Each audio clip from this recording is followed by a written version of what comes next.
Donald Trump's administration this week will decide whether to allow 6,900 Syrians to continue being protected from deportation, or force them to return to a country ravaged by starvation, airstrikes, barrel bombs and chemical weapon attacks.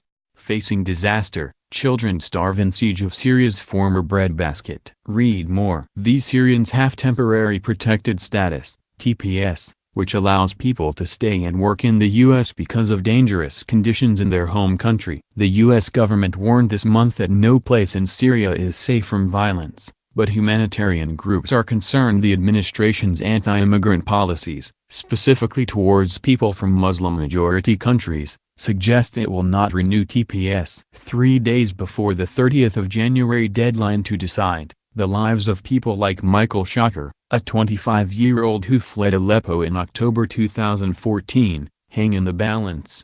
Shaker traveled to the U.S. legally in January 2015 and eventually qualified for TPS. He is alone in Brooklyn, where he has difficulty finding work because potential employers know his TPS could expire. He has applied for asylum, but the processing system is backlogged. Despite the challenges, Shaker said he is grateful every second for TPS. This is a chance at life, a chance to escape the pointless misery that was in Syria, Shaker told The Guardian. He said life was impossible in Syria when he left. It was almost like being in a terrible car accident.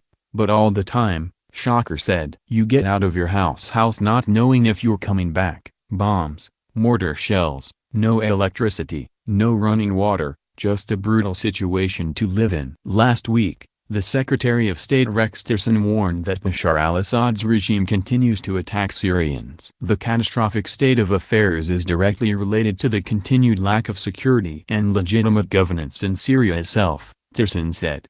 Humanitarian and Syrian advocacy groups have met with the administration to discuss the need for TPS, but are not confident the Homeland Security Department will renew the program.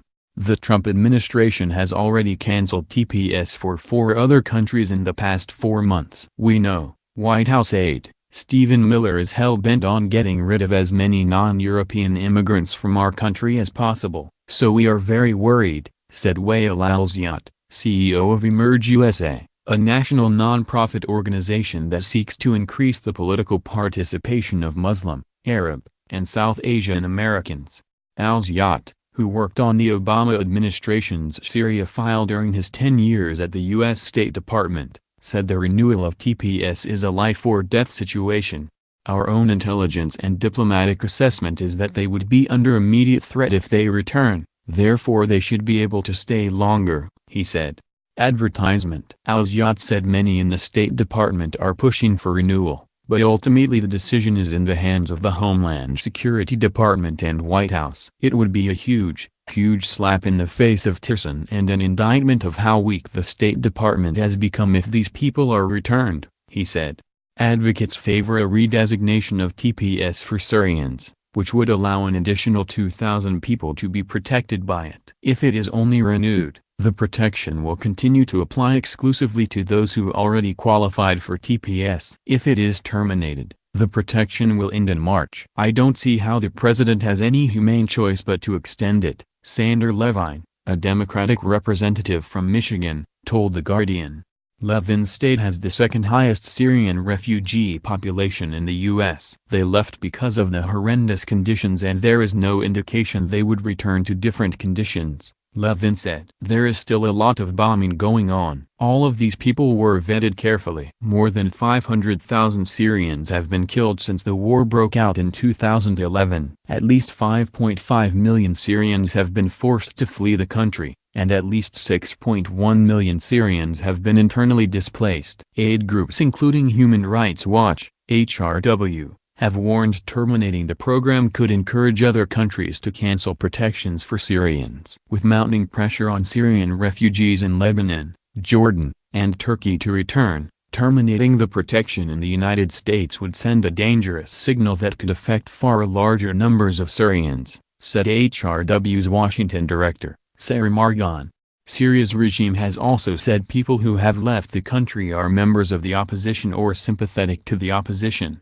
Bader Ghashim, another Syrian TPS recipient from Aleppo, said he and his family have been personally targeted by the regime and would be persecuted if he had to go back to Syria.